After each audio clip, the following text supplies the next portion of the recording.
Hello viewers, welcome to my channel. This is Karuna Priyadarshini. ఈరోజు నేను చేయబోయే రెసిపీ ఏంటంటే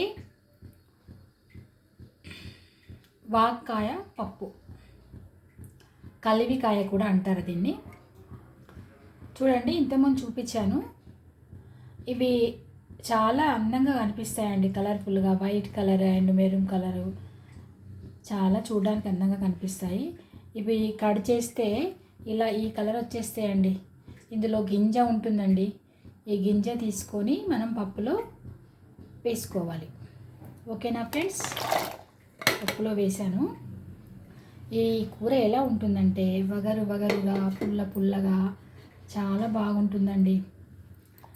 ఇవి మనకి గుండె జబ్బులు రాకుండా నివారిస్తుందండి కలింకాయ.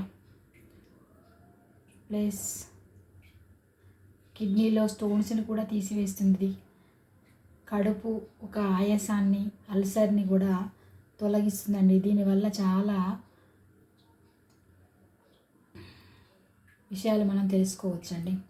ఇందులో మనము ఇప్పుడు కలింకాయలు వేసాం కదా పప్పులో, తర్వాత ఒక 4-5 గ్రీన్ చిల్లీస్ అండి పొడవుగా చీల్చుకొని వేసుకోవాలి. అలాగే 1 ఉల్లిగడ్డ, ఒక ఉల్లిగడ్డ వేసుకోవాలి కట్ చేసి. అలాగే అందులోనే కరివేపాకు నేను కుక్కర్లో వండుతున్నానండి, అందుకే ఎట్ ఏ టైం అన్నీ వేస్తున్నాను. గిన్నెలో అయితే పప్పు అయితే సగము ఉడికిన తర్వాత ఇవన్నీ వేసుకోవాలండి. అలాగే మనము వెల్లుల్లి అండి, పప్పులో వెల్లుల్లి వేస్తే చాలా బాగుంటుందండి.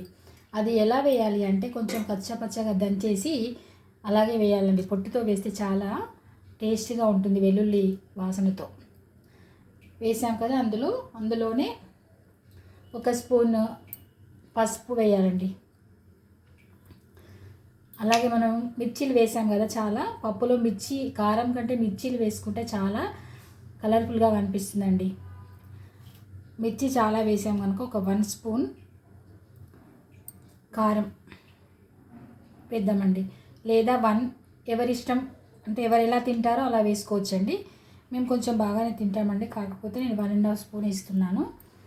అలాగే ఇందులో మనకి పప్పు మంచిగా దగ్గరికి రాకుండా విడివిడిగా కావాలి అంటే కొంచెం ఆయిల్ వేసుకోవాలండి. ఇందులో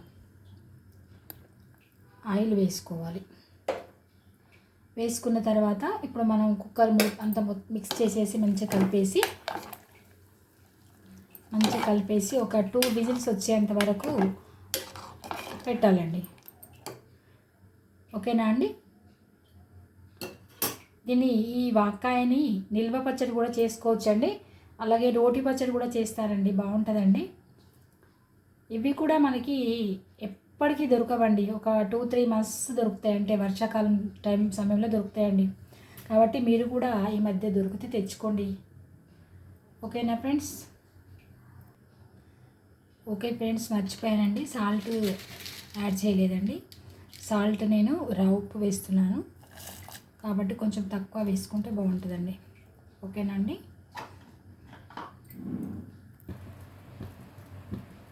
ఫ్రెండ్స్, మనం కలింకాయ పప్పు చేసుకున్నాం కదా, పప్పు కంప్లీట్ అయిపోయింది.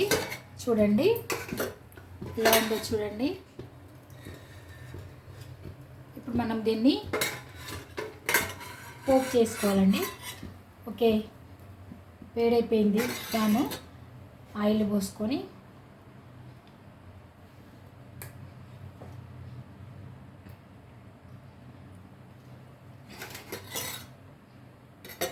నూనె వేడైన తర్వాత ఒక 1/2 స్పూన్ ఆవాలు,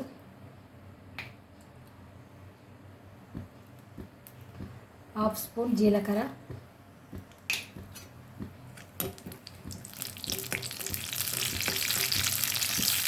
ఇవి వేగిన తర్వాత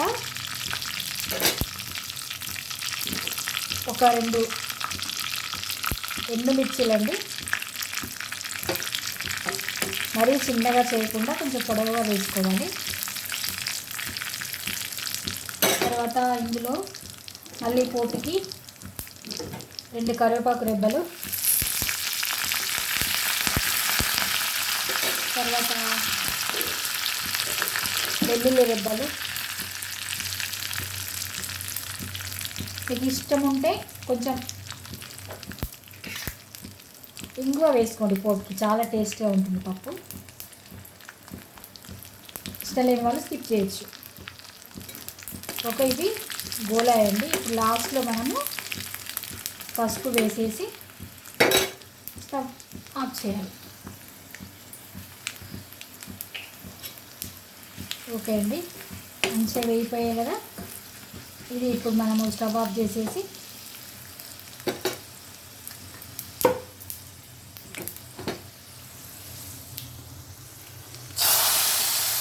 పప్పులో వేసేసి కలపాలండి. ఇప్పుడు పప్పు చాలా టేస్టీగా, చాలా రుచిగా, ఎంత బాగుంటుందో కదా అండి. ఓకే ఫ్రెండ్స్, మీకు నచ్చిందా? నచ్చినట్లయితే లైక్ చేయండి, సబ్స్క్రైబ్ చేయండి, షేర్ చేయండి. ఓకేనా ఫ్రెండ్స్, ఉంటాను.